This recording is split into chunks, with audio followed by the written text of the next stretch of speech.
Queridos irmãos e irmãs, presentes aqui no Santuário da Vida em São José do Rio Preto, vocês que nos acompanham também pela Rede Vida de Televisão, Canal da Família.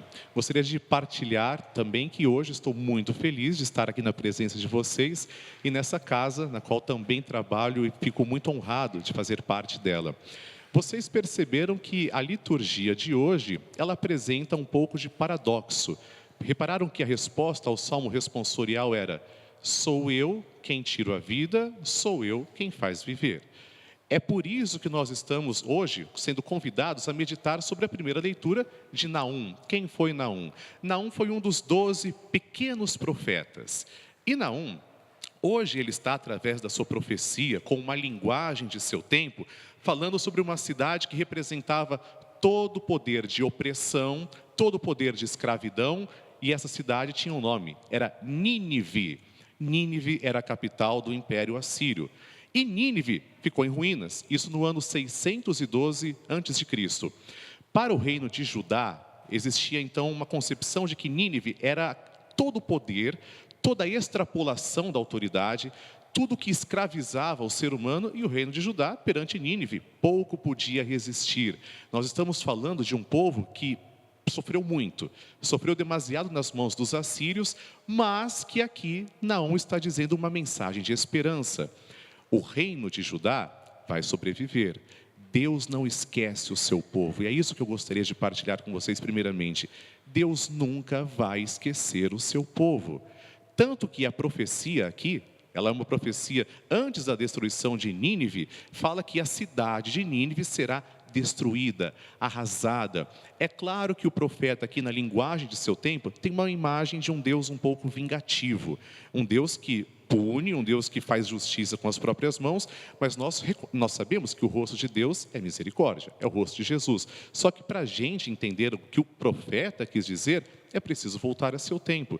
E ele fala o seguinte: Nínive não tem quem a console, vai ser totalmente destruída, vai ser arrasada, não vai sobrar pedra sobre pedra. E Nínive, de fato, ruiu. Naquele tempo, o povo babilônio destruiu Nínive. E o reino de Judá ficou livre por um tempo. É por isso que aqui Naum está falando: feliz aquele que está ouvindo sobre os pés do mensageiro, quem fala de paz. Na nossa vida também, quantas vezes muitas coisas parecem querer nos destruir, acabar conosco. E às vezes nós temos uma tentação: será que Deus esqueceu de mim? Será que o Senhor, quem me criou, não liga mais para mim? Será que Ele não está me ouvindo? Será que Deus poderia ter ficado com problema de me ouvir? E a resposta é que não.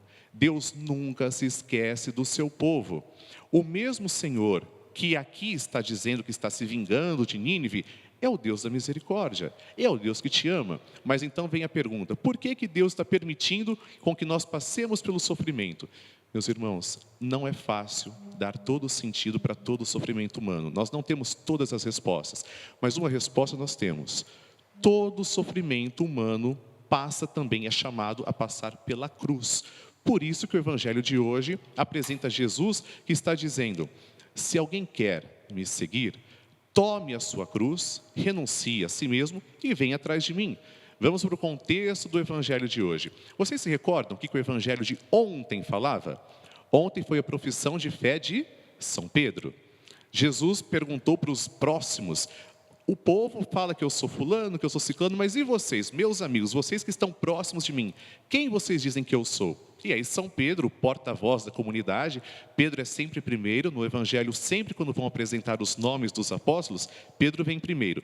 Pedro mais uma vez assume a liderança e ele fala: tu és o Messias, o Filho do Deus vivo.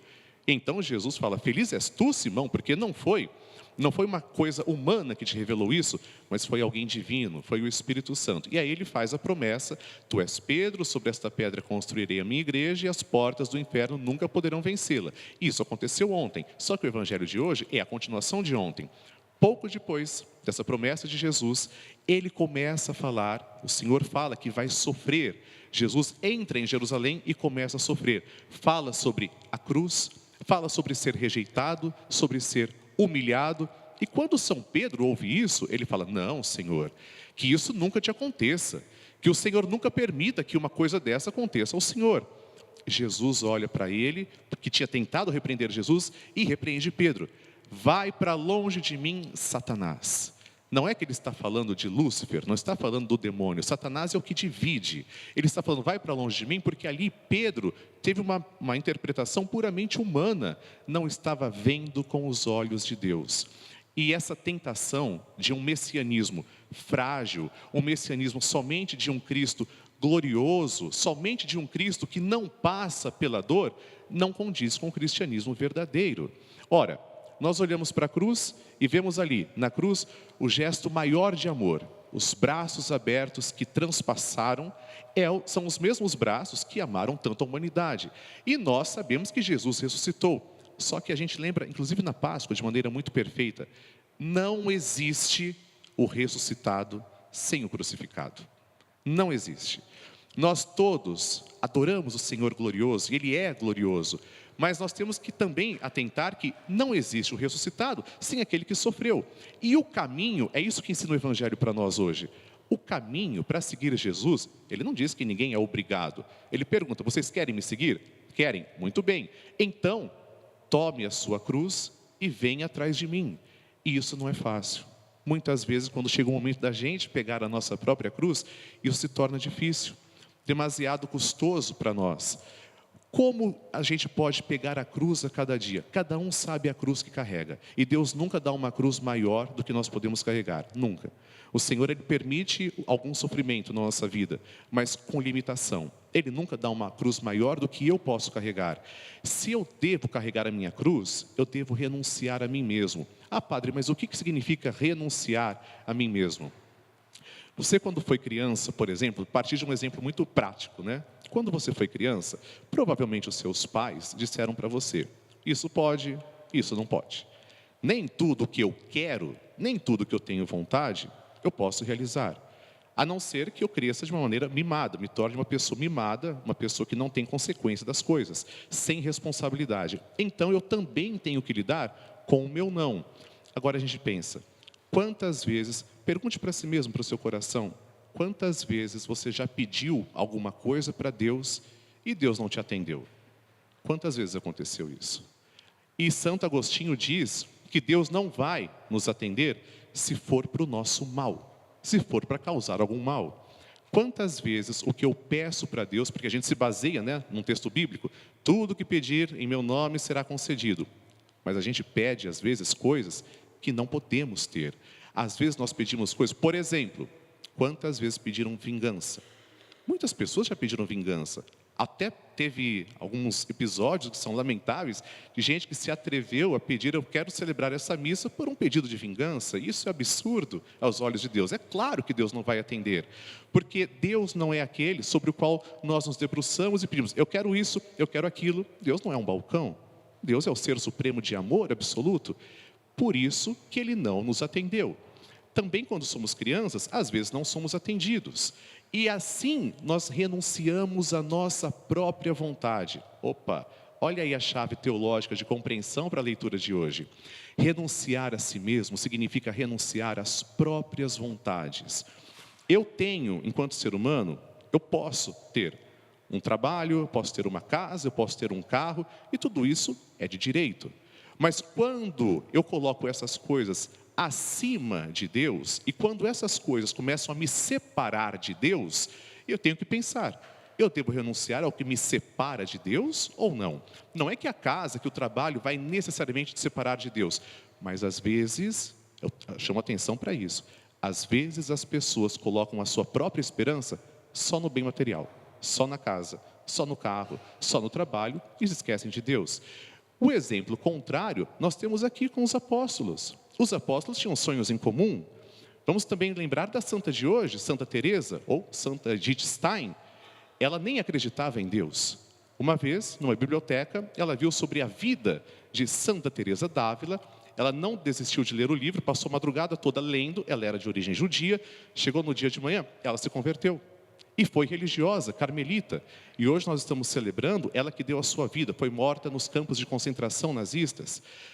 Querem outra figura que também renunciou a si mesma? E essa figura aqui é a que eu mais amo. É Nossa Senhora.